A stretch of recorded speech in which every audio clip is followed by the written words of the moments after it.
కొన్ని రోడ్లు చూడటానికి చాలా భయంకరంగా కనిపిస్తాయి. ఇక్కడ బ్రతుకుతున్న ప్రజలకు కూడా వేరే దారి లేక అలాంటి రోడ్ల మీదే ప్రయాణాలు చేస్తున్నారు. అలాంటి భయంకరమైన రోడ్లు ఈ ప్రపంచంలో ఎక్కడున్నాయో పూర్తిగా ఈ వీడియో చివరి వరకు చూసి తెలుసుకుందాం. అలానే ఈ వీడియోకి ఒక లైక్ చేసి మన ఛానల్ని ఇప్పుడే వెంటనే సబ్స్క్రైబ్ చేసుకోండి.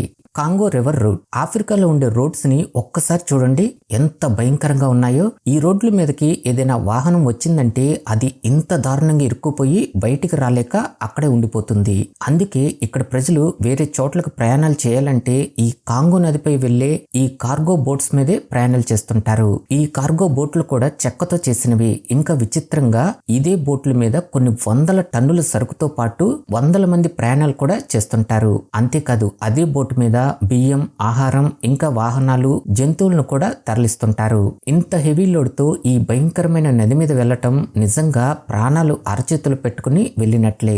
ఎందుకంటే ఈ నది ఏకంగా 4700 కిలోమీటర్ల విస్తీర్ణంతో ఉంటూ అలానే 700 అడుగుల లోతు వరకు ఉంటుంది. ఇంకా ఈ ప్రయాణాన్ని దాటాలంటే ఇక్కడ వచ్చే భయంకరమైన అలలు, మొసళ్ళు, హిప్పోలు వీటి నుంచి కూడా తప్పించుకుని ప్రయాణాలు చేయాల్సిందే. ఈ బోట్స్ అనేవి ఇంత హెవీ లోడ్ తో వెళ్లటమే అతి పెద్ద ప్రమాదానికి కారణమవుతుంది. పొరపాటున ఏదైనా ప్రమాదం ఎక్కడ జరిగినా కూడా రక్షించటానికి కూడా ఆ చుట్టుపక్కలన ఎవ్వరూ ఉంటారు. అలా ప్రాణాలు మిగిలే ఛాన్స్ కూడా తక్కువే. ఇక్కడ ప్రజలకి ఈ రోడ్లు సరిగ్గా లేక ఈ భయంకరమైన బోట్స్ మీద ప్రయాణాలు తప్పనిసరి అవుతుంది. అందుకే ఇది ప్రపంచంలోనే మోస్ట్ డెడ్లీస్ట్ ప్రయాణంగా పేరు తెచ్చుకుంది.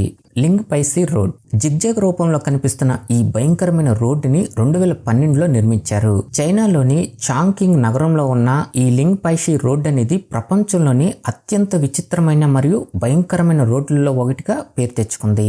ఈ ఎత్తైన కొండపైకి ఏదైనా వాహనం వెళ్లాలన్నా కూడా చాలా కష్టంగానే వెళ్తుంది.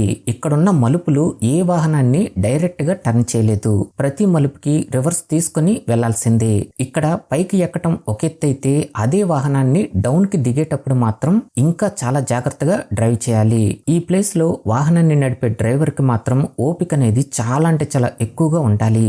ఎందుకంటే ఇక్కడ ఏ మాత్రం చిరాకుగా డ్రైవ్ చేసినా కూడా ఆ వెహికల్ కొన్ని వేల కిలోమీటర్ల లోతులోకి పడిపోవలసిందే. ఇంకా వర్షాకాలంలో అయితే ఈ రోడ్లు మొత్తం స్కిడ్ అయిపోతూ ఆ డ్రైవర్లు ఇంకా చాలా జాగ్రత్తగా నడపవలసి ఉంటుంది.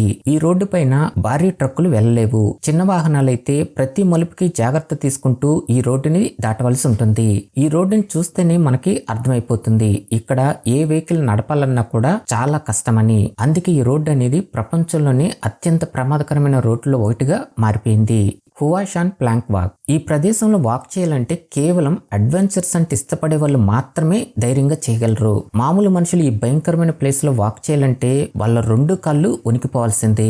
ఎందుకంటే కింద 3000 అడుగుల లోతు వరకు లోయ ఉంటుంది కాబట్టి. ఈ ప్రదేశం ఇంత భయంకరంగా ఉన్నా కూడా ఈ ప్లేస్ కి సంవత్సరానికి 25 నుంచి 30 లక్షల మంది జనాభా వరకు వస్తుంటారు. అయితే ఈ ప్లాంక్ వాక్ కి వెళ్లాలంటే టికెట్ అనేది తీసుకోవాలి.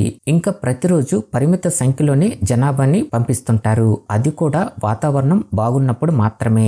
ఇంకా ఇక్కడ వాక్ చేసేటప్పుడు గాలులు కూడా చాలా వేగంగా వస్తుంటాయి. అలా గాలి బలంగా వచ్చినప్పుడు ఈ ప్లాంకులు కూడా ఊగుతున్నట్లుగా అనిపిస్తాయి.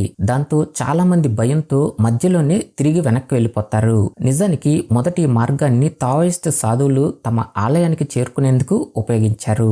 తర్వాత ఇది ఒక టూరిస్ట్ ప్లేస్ గా బాగా పాపులర్ అయిపోయింది. ఈ భయంకరమైన ప్రదేశం చైనాలోని షాన్షి ప్రొవిన్స్ లో హువాషాన్ అనే పర్వతం పైన ఉంది. ఇది ప్రపంచంలోనే అత్యంత ప్రమాదకరమైన హైకింగ్ ట్రైల్ లో ఒకటిగా గుర్తింపు తెచ్చుకుంది. ప్రాణాలకు రిస్క్ ఉన్నా కూడా ఈ వాక్ ని పూర్తి చేయటం ఒక లైఫ్ టైం అడ్వెంచర్ గా ఈ టూరిస్టులు ఫీల్ అవుతుంటారు. లాస్ కెరాకోలస్ రోటా 60, అర్జెంటీనా చిలీకి మధ్య ఉన్న రోటా 60 అనే ఈ రోడ్డుపై నుంచి చూస్తే ఇది ఒక పెద్ద పాములాగా అంత విచిత్రంగా మనకి కనిపిస్తుంది. ఈ రోడ్డు ఏకంగా 29 మలుపులతో ఇంకా 3 కిలోమీటర్ల దూరం వరకు ఉంటుంది. నిజానికి ఇది విచిత్రంగా కనిపించే రోడ్డు అయినప్పటికీ ఇక్కడ జరిగే ప్రమాదాలు కూడా ఎక్కువే. ముఖ్యంగా ఇలాంటి హెవీ ట్రక్స్ ఈ మలుపులు తిప్పే టైంలో బ్యాలెన్స్ చేయలేక ఇంత దారుణంగా పడిపోతుంటాయి. ఇంకా చలికాలంలో అయితే ఈ రోడ్లు స్కిడ్ అయిపోతూ ఈ ప్రమాదాలు ఇంకా ఎక్కువగా జరుగుతుంటాయి.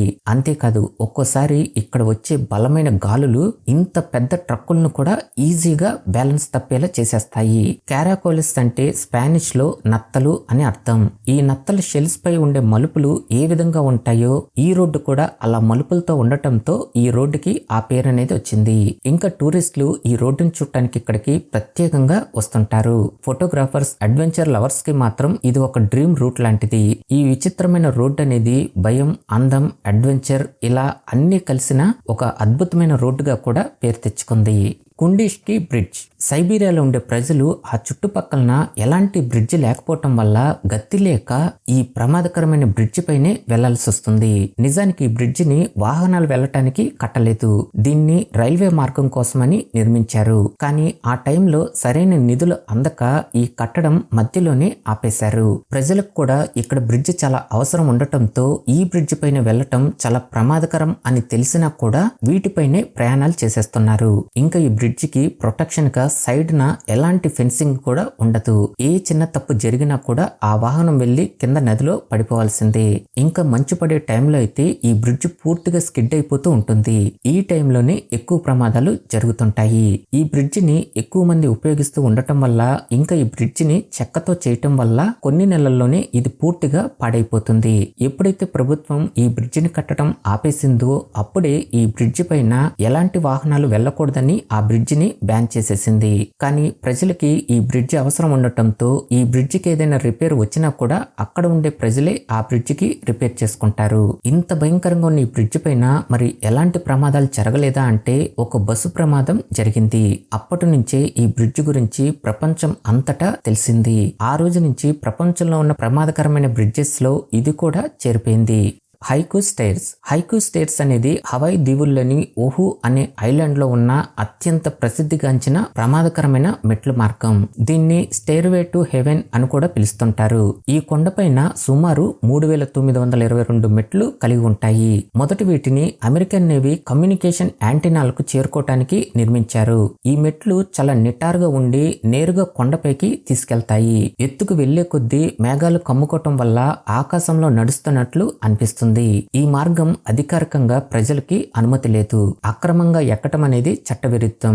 అయినా సరే చాలా మంది రిస్క్ తీసుకుని రాత్రి లేదా తెల్లవారుజామున ఎక్కుతుంటారు. ఇంకా వర్షం పడే టైంలో అయితే ఈ మెట్లు స్కిడ్ అయిపోతూ చాలా ప్రమాదకరంగా మారతాయి.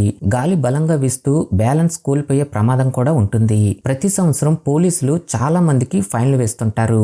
ఇక్కడ ప్రమాదాలు, గాయాలు జరిగిన సందర్భాలు కూడా ఉన్నాయి. అందుకే ఇది అందంగా కనిపించిన అత్యంత ప్రమాదకరమైన ప్లేస్ గా పేరు తెచ్చుకుంది. Hussaini hanging bridge. Hussaini hanging bridge Pakistan లోని హుంజా అనే లోయలో ఉంది. ఈ బ్రిడ్జ్ పూర్తిగా చెక్క పలకలు మరియు స్టీల్ వైర్లతో తయారు చేశారు. ఈ చెక్క ముక్కల మధ్యలో గ్యాప్స్ ఉండటంతో కింద ఉన్న నది మనకి స్పష్టంగా కనిపిస్తుంది. ఇక్కడ ఎలాంటి సైడ్ రైలింగ్స్ లేదా ప్రొటెక్షన్ వాల్స్ ఉండవు. గాలి బలంగా వీస్తే ఈ బ్రిడ్జ్ భయంకరంగా ఊగిపోతుంది. ఈ బ్రిడ్జ్ మీద వెళ్లే వాళ్ళు చాలా జాగ్రత్తగా పక్కనున్న వైర్స్ ని పట్టుకుని ఆ చెక్క ముక్కల్ని దాటవలసి ఉంటుంది. ఇంకా ఈ ప్లేస్ లో జారి పడ్డ వాళ్ళు కూడా కొంతమంది ఉన్నట్లు స్థానికులు చెప్తున్నారు. ఈ బ్రిడ్జ్ మీద రోజు లోకల్ పీపుల్స్ ఎక్కువగా వెళ్తుంటారు. ముఖ్యంగా పిల్లలు కూడా స్కూల్ కి వెళ్లేందుకే ఈ మార్గాన్ని ఉపయోగిస్తారు. అలానే సంవత్సరానికి 20 నుంచి 30 వేల మంది ఈ బ్రిడ్జిని చూడటానికి అలానే దాటటానికి ఈ టూరిస్టులు వచ్చి వెళ్తుంటారు. ఈ బ్రిడ్జి కేవలం చెక్కలతోనే నిర్మించటం వల్ల అనేక సార్లు రిపేర్లు కూడా వస్తుంటాయి. ఆ రిపేర్లను ఇక్కడ ఉండే లోకల్సే రిపేర్ చేసుకుంటారు. ఈ బ్రిడ్జి మీద వెళ్లటం చాలా ప్రమాదకరం అని తెలిసినా కూడా ఇక్కడ ప్రజలకి సిటీకి వెళ్లే మెయిన్ రోడ్డుకి ఇదే మార్గం అవటంతో ప్రమాదం అని తెలిసినా కూడా ఈ బ్రిడ్జి మీదే వాళ్ళ ప్రయాణాలు చేస్తున్నారు. ఈ బ్రిడ్జి లేకపోతే నది చుట్టూ చాలా దూరం తిరిగి వెళ్లవలసి ఉంటుంది. Tateyama కురేబే alpine route. జపాన్ లోని ఈ మౌంటైన్ రూట్ పొడవు సుమారు 90 కిలోమీటర్లు. ఈ మంచు ప్రదేశం ఎంత అద్భుతంగా ఉంటుందంటే ఈ ప్రాంతం జపాన్ లోనే అత్యధిక మంచు పడే ప్రాంతంలో ఒకటి. ఈ రూట్ లోనే ప్రధాన ఆకర్షణ టటేయామా స్నోవాల్. వసంతకాలంలో ఈ మంచు గోడల ఎత్తు 15 నుంచి 20 మీటర్ల వరకు ఉంటుంది. ప్రతి సంవత్సరం ఏప్రిల్ నుంచి నవంబర్ వరకు మాత్రమే ఈ మార్గాన్ని తెరిచి ఉంచుతారు. చలికాలంలో భారీ మంచు కారణంగా ఈ రూట్ ని పూర్తిగా క్లోజ్ చేసేస్తారు. ఈ ప్రదేశం చూడటానికి ఇంత అద్భుతంగా ఉండేసరికి ఇక్కడికి ప్రతి సంవత్సరం 1,00,000 మంది టూరిస్టులు ఈ స్నో వాల్స్ ని చూడటానికి వస్తుంటారు. ఇంకా ఈ రూట్ ని ఇంత అందంగా ఉండటానికి వీళ్ళు ప్రత్యేకమైన మిషన్స్ ని ఉపయోగిస్తుంటారు. ఈ జపాన్ లో చాలా అందమైన ప్రదేశాలు ఉన్నాయి. వాటిలో ఇది కూడా ఒకటిగా బాగా పాపులర్ అయ్యింది. గస్సా హ్యాంగింగ్ బ్రిడ్జ్. ఈ బ్రిడ్జ్ కి సైడ్ ప్రొటెక్షన్ లాగా ఫెన్సింగ్ ఉంటుంది. అలానే వాక్ చేయడానికి కూడా చాలా కంఫర్టబుల్ గా ఉంటుంది. కానీ ఈ బ్రిడ్జి ఎన్ని అడుగుల ఎత్తులో ఉందో తెలిస్తే గుండెల్లో దడపొట్టాల్సిందే. ఈ బ్రిడ్జి ఏకంగా 650 అడుగుల ఎత్తులో, అలానే స్టార్టింగ్ నుంచి ఎండింగ్ కూడా 650 అడుగుల దూరం వరకు నడవలసి ఉంటుంది. ఈ భయంకరమైన బ్రిడ్జ్ అనేది నేపాల్లో ఉంది. విచిత్రం ఏంటంటే ఈ వంతెన ఇన్ని అడుగుల ఎత్తులో అలానే ఓపెన్ గా ఉండటం వల్ల బలమైన గాలులు వచ్చినప్పుడు ఈ బ్రిడ్జ్ ఊగుతుంది. దాంతో ఈ బ్రిడ్జ్ పైన నడిచే వాళ్ళకి అది ఎక్కడ పడిపోతుందో అనే భయం కూడా కలుగుతుంది.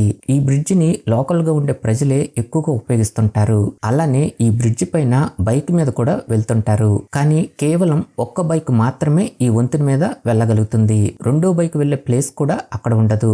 అందుకే ఒక బైక్ ఈ బ్రిడ్జ్ మీద వస్తుందంటే ఇంకో బైక్ ఈ బైక్ వచ్చేంత వరకు వెయిట్ చేయాల్సిందే. ఈ గస్సా ప్రాంతంలో నేరుగా వెళ్లే రహదారులు లేక ఈ నదిని దాటాలంటే ఇదొక్కటే మార్గం. అందుకే ఇక్కడ ప్రజలు ఈ బ్రిడ్జ్ ని ఎక్కువగా ఉపయోగిస్తుంటారు. ఈ బ్రిడ్జ్ చూడటానికి కొంతమందికి వింతగా, మరి కొంతమందికి భయంకరంగా ఉండటం వల్లే ఇది ప్రపంచంలోనే ఒక అడ్వెంచర్ బ్రిడ్జ్ గా పేరు తెచ్చుకుంది. అందుకే ఇక్కడికి టూరిస్టులు కూడా ఎక్కువ మంది వచ్చి వెళ్తుంటారు. Overload ferry. ఈ ఫెర్రీలో ఉండే జనాలను చూస్తుంటే ఇంతమంది జనాభా ఒకేసారి ఎక్కడికి వెళ్తున్నారు అనే డౌటే మనకు వచ్చేస్తుంది. వీళ్ళందరూ వాళ్ళ సొంత ఊర్లకి ప్రయాణాలు చేస్తున్నారు. అది కూడా పండగ టైంలో. ఇలాంటి విజువల్స్ ని మనం బంగ్లాదేశ్ లో చూస్తుంటాం. అయితే ఈ ఫెర్రీ నిండా ఇంతమంది జనాలు ఉండటం ఓవర్లోడ్ అవుతుందా అంటే కొన్ని డబుల్ డెక్ ఫెర్రీలు 500 నుంచి 800 మందిని మోసే స్టామినాని కలిగి ఉంటాయి. కానీ ఇక్కడ ఏదైనా ప్రమాదం జరిగిందంటే ప్రాణ నష్టం కూడా అంతే భారీ స్థాయిలో ఉంటుంది. అలా నిజంగానే కొన్ని ప్రమాదాలు జరిగాయి. 1986లో తుఫాను వస్తున్న సమయంలో ఒక ఫెర్రీ చాలా మంది ప్రయాణికులతో ప్రయాణిస్తుండగా అది సడన్ గా ఈ నదిలో మునిగిపోయింది. అందులో సుమారు 600 మంది వరకు చనిపోయారు. అలానే 2012లో ఒక కార్గో నౌకని ఢీకొనటంతో ఈ ఫెర్రీ పూర్తిగా ఈ నీటిలో మునిగిపోయింది. అందులో సుమారు 147 మంది స్పాట్ లోనే చనిపోయారు. ఇంకా 2021లో అగ్ని ప్రమాదం జరిగి 50 మంది అక్కడికక్కడే చనిపోయారు. ఈ ప్రమాదాలన్నీ కొంతమంది డ్రైవర్ల నిర్లక్ష్యం ఉంటే, మరికొన్ని ఫెర్రీలు బాగా పాతవి అయినప్పటికీ ఇలాంటి ఓవర్లోడ్ చేసి ప్రయాణాలు చేయటం వల్ల కూడా జరుగుతున్నాయి. కానీ ఇక్కడ ఏ ప్రమాదం జరిగినా కూడా మరణాల సంఖ్య మాత్రం వందల సంఖ్యలో ఉంటుంది. నెక్స్ట్ వీడియోలో మళ్ళీ కలుద్దాం.